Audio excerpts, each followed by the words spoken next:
question. The question was, are you for or against Super Walmart? And being on the fence is not acceptable to me. I said I'm for Walmart, and I've told you that, and I've told you why. I think you have to answer the question the citizens want to know, not whether you like Walmart or not. Do you like Walmart? We're the ones getting voted in, and so my stance is here. I am for Walmart or retail coming to Alachua, and I'm not going to tell you all these reasons why maybe you should be for it, and I'll tell you later whether I am or not. I'm telling you now, you know where I stand, that I'm for retail and for growth here in Alachua. Thank you.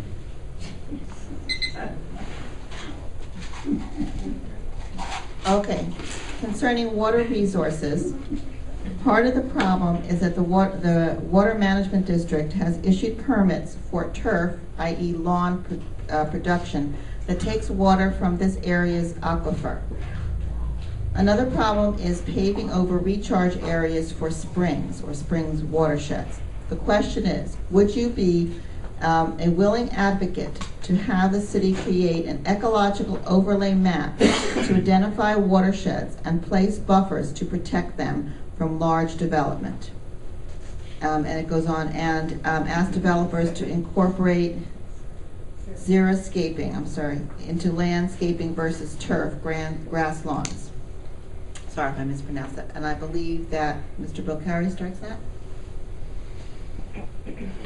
The best way I can answer that question is that I'm for working with the agencies who are experts with this on this issue that has to do with our water and natural resources. It's cut and dry and simple to say that I am not for our water being shipped out south or up north and things like that, protecting our springs and our rivers. I love fishing. I mean, I can't fish in a dry pond, can I?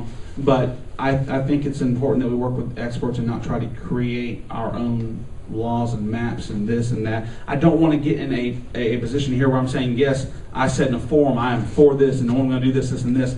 But in this situation, I'm going to say I'll work with our agencies to make sure that when development comes, that they have the necessary permits and make sure that we are business friendly but environmentally friendly as well. Thank you. Okay, Mr. Cannon. I don't think being concerned about the environment and being concerned about the economic health of the community have to be mutually exclusive. And I really believe that long term, there are a lot of things that look good in the short term, but then when you look at them later on, you see that people make mistakes. And the Everglades situation is one of the biggest ones probably in the country. That this was a great idea to rearrange the water down there and provide a place for people to grow thousands and thousands of acres of sugar cane, and there's all kinds of economic opportunity, but they created an economic disaster in the process. So we really have to think these things through. It's easier to protect things than valuable resources like the aquifer than it is to fix it after it's broken. So I would say anything that we can do to increase the level of protection and forward thinking about the development's going to happen. We can't stop the development. The development's going to happen. What we can do is put standards in place that are going to make future generations proud of us for saying, wow, they thought about this, they protected this resource. Or they'll say, gee, you guys were, you weren't looking very far ahead when you did that. I mean, which one is it going to be? I really think I should have time to respond to the attacks that were made on me a few minutes ago about my lawsuits and I forget what he said about killing democracy, or the words that were used was very negative.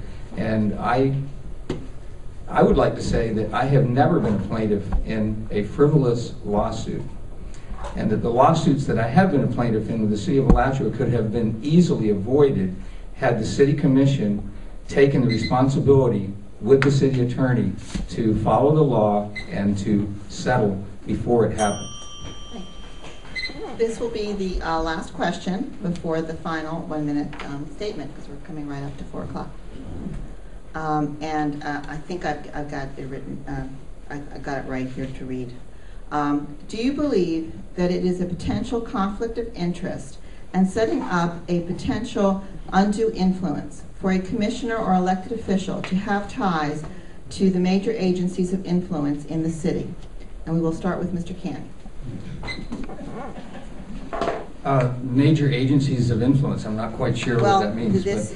We went on to make some, the question went on specifics. The newspaper, the Read it all, read it development. all.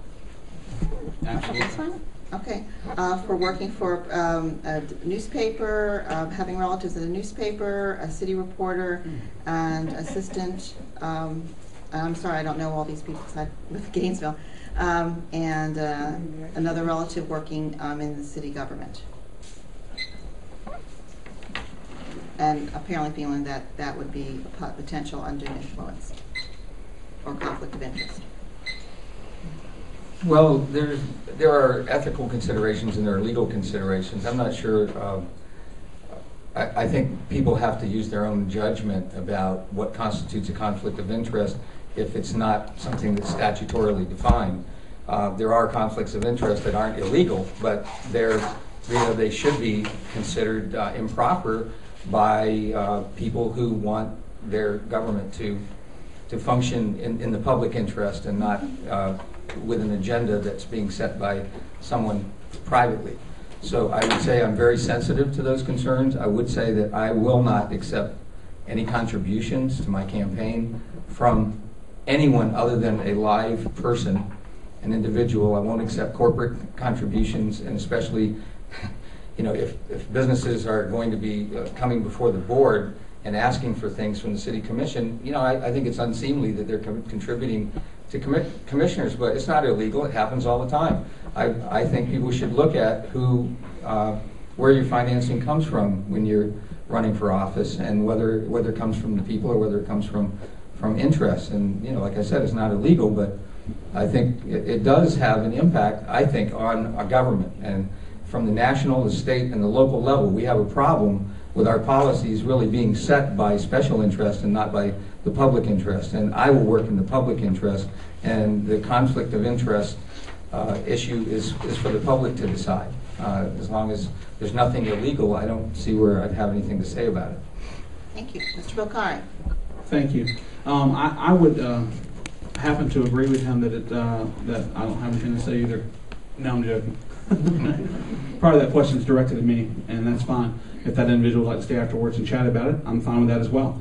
To question that is to question the integrity of individuals. And when you speak of the newspaper, you speak of the Alachua County Today. I'm an upfront guy. I'm in your face, and I'll just tell you right now what we're talking about. The Alachua County Today newspaper is family owned, and it's run by my family. I'm very proud of my family, and I stand by them in this community. And my brother Adam Bokhari works for the city of Alachua, and I'm proud of my brother, and I stand by my brother as he works for the city of Alachua. But the charter clearly states that the job of the commissioner is to work with the city manager of Alachua, and to do so otherwise is a violation of our charter. And I'm not interested in breaking any laws or ethics violations or anything like that. A conflict of interest, one question could have been asked this: is it a conflict of interest to sue the city and then run for commission to be on the city in which you're suing?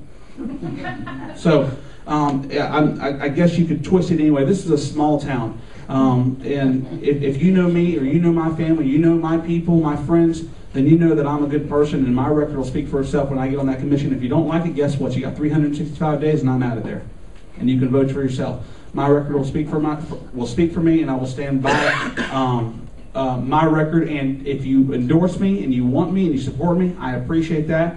And if you don't, I appreciate you as a citizen, and all citizens, not just citizens that vote for me, but citizens that don't. Thank you very much. Thank you.